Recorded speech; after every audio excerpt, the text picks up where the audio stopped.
Good things come to those who wait. I know that it will pay off. We're getting in on the ground floor of some new technology. Today, North Carolina is demonstrating once again the power of working together. This is only the first chapter of our story in North Carolina.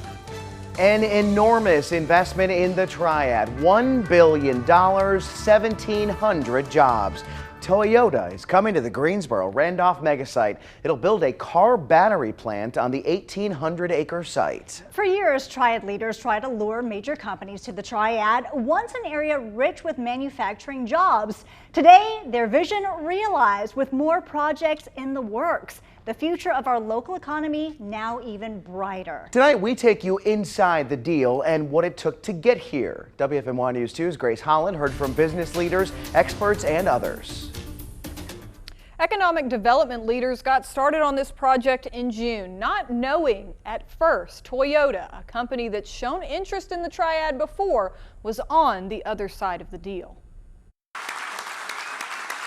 The Triad giving Toyota a warm welcome as it announces it will build at the Greensboro-Randolph Megasite. We will see the benefits of today for decades to come. 1,800 acres will become home to the automaker's first battery manufacturing plant for electric vehicles in North America. It's not the first time Toyota has eyed the Megasite. They knew the people, they knew the players, they knew the state, they knew the area. The Megasite lost a bid for a car manufacturing plant in 2018, but local and state officials didn't give up. You never know.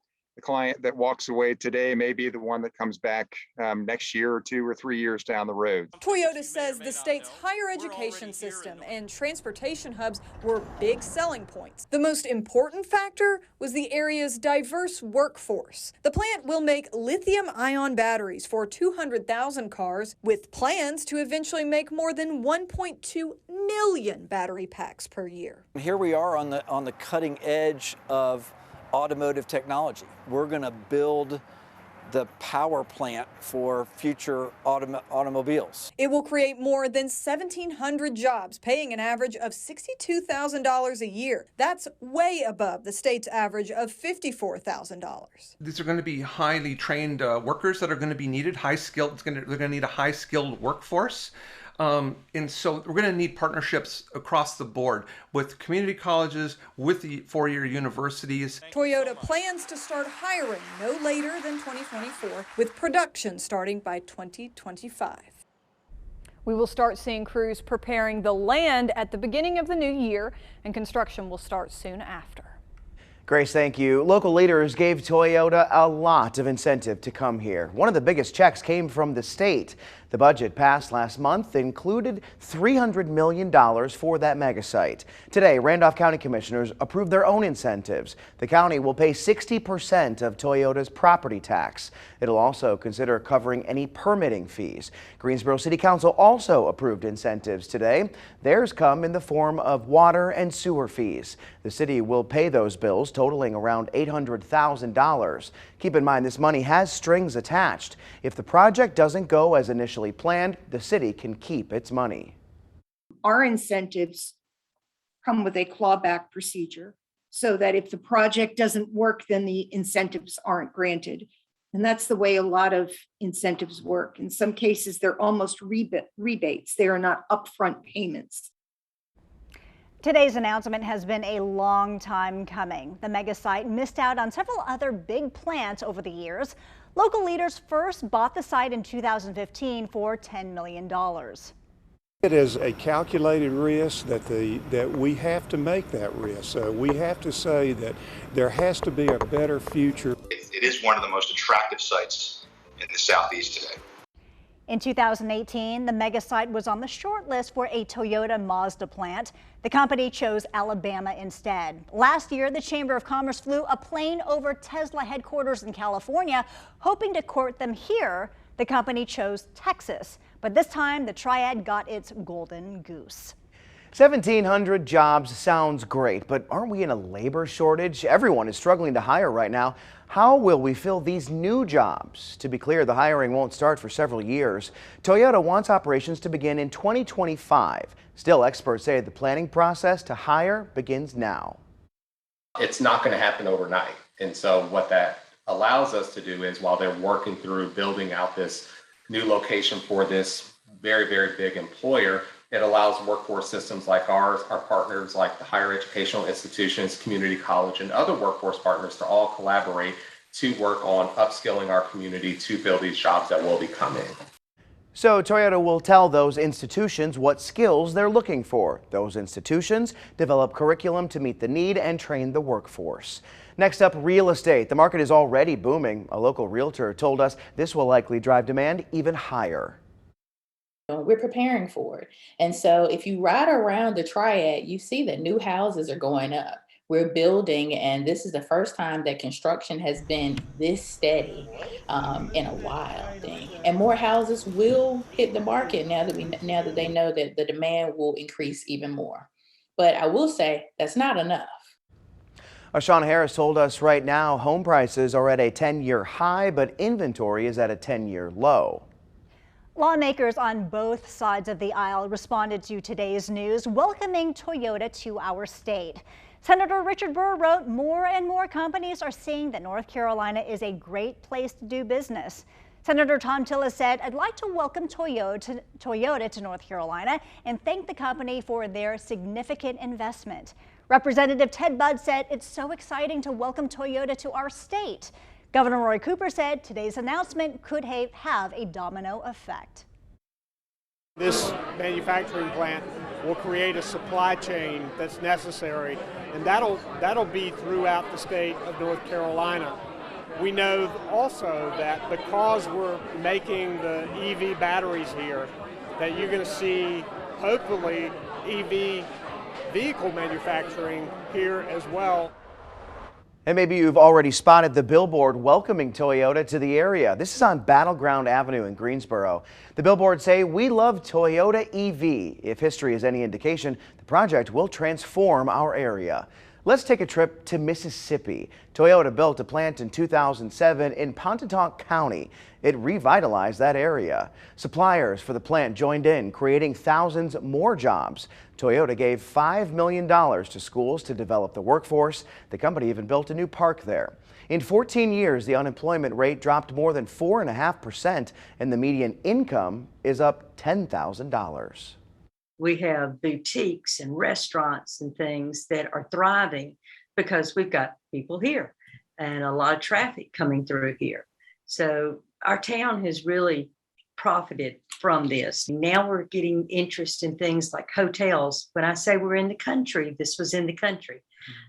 So they're building a hotel, fixing to start construction on that. They're fixing to have, a lot of development that's going to happen around there.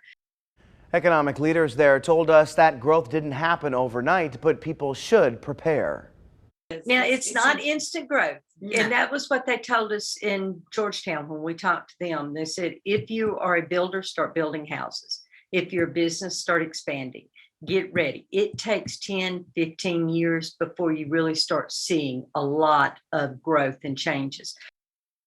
Now to South Carolina. A BMW plant has been in the Spartanburg area for decades. When it was first announced in 1994, people there saw how much new construction it created. Actually, I was laid off for a while till they came.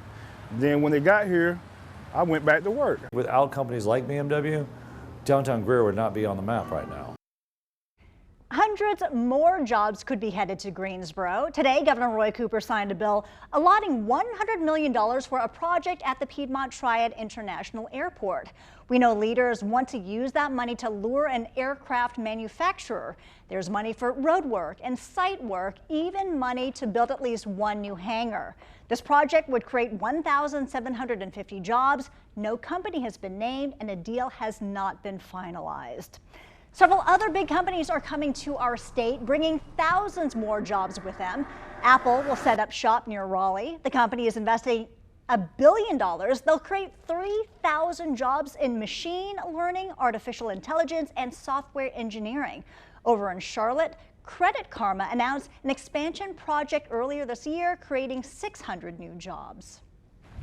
Kind of a gloomy, cloudy backdrop to that big announcement today, Monique, but the temperatures very comfortable for this time of year. Yeah, a little bit warmer than what we would expect, but it's been breezy all day long. Even right now, it continues to be fairly breezy. So although it is 52 degrees outside, it feels a little bit more chillier than that, especially I have my jacket on here and I can feel the winds kind of dancing and kissing my legs here because it's just a little bit breezy. Temperatures across the area, though, are all in a mix of 60s, but you can kind of draw a line splitting the dry air from the moist air, and that's because that cold front, as it moves through, it's pushing in dry cold air behind it. You can see the cloud cover is pushing its way east along much of the southeast coast because, again, that front, the showers associated with it out ahead of it, and the cloud cover, that's what we saw here at home out ahead of that front, the dry cold air behind it. Zooming a little bit closer, you can see it here. I forecasted a high of 67. We reached 69. Tomorrow I'm forecasting 48 degrees. That's nearly a 20-degree drop in temperatures. More details on when we could possibly see rain across this area coming up.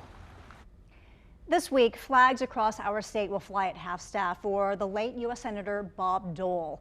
He died in his sleep over the weekend. He was 98 years old. He served in Congress for 35 years after serving in World War II.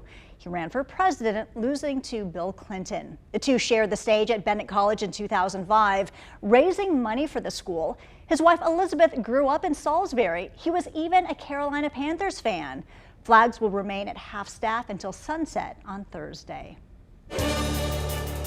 Randolph County deputies arrest a suspect wanted for shooting a man and stealing his car. Derek Stockwell is charged with felony assault with a deadly weapon with intent to kill. On Thanksgiving Day, deputies say he chased a man and shot him through the rear window of his car on Highway 62. The victim showed up outside of a Dollar General saying he'd been shot and his SUV stolen. The suspect was arrested in Guilford County over the weekend.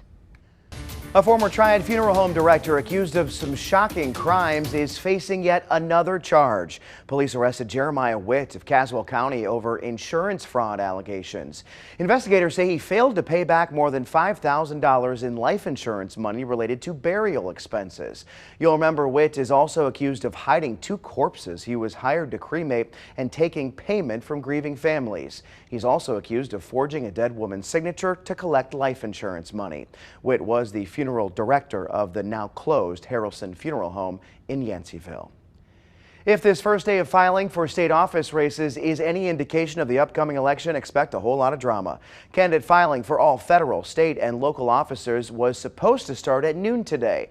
But before it could begin, a panel of judges blocked it because of a lawsuit over the new district maps. Republican lawmakers cried foul and asked the entire Court of Appeals to weigh in.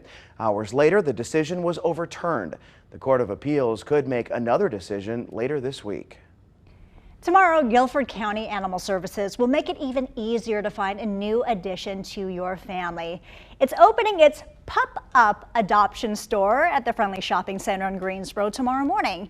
It's right near Barnes & Noble and will be open 7 days a week during the holiday season. Pet supplies and gifts will also be available, with all proceeds going to the animal shelter. 3 free security cameras, $10 a month, no installation fee. It sounded like a pretty good deal to a Triad woman until she was charged $1,400. How To Wants to Know used a recorded customer service phone call to solve her problem. It's next.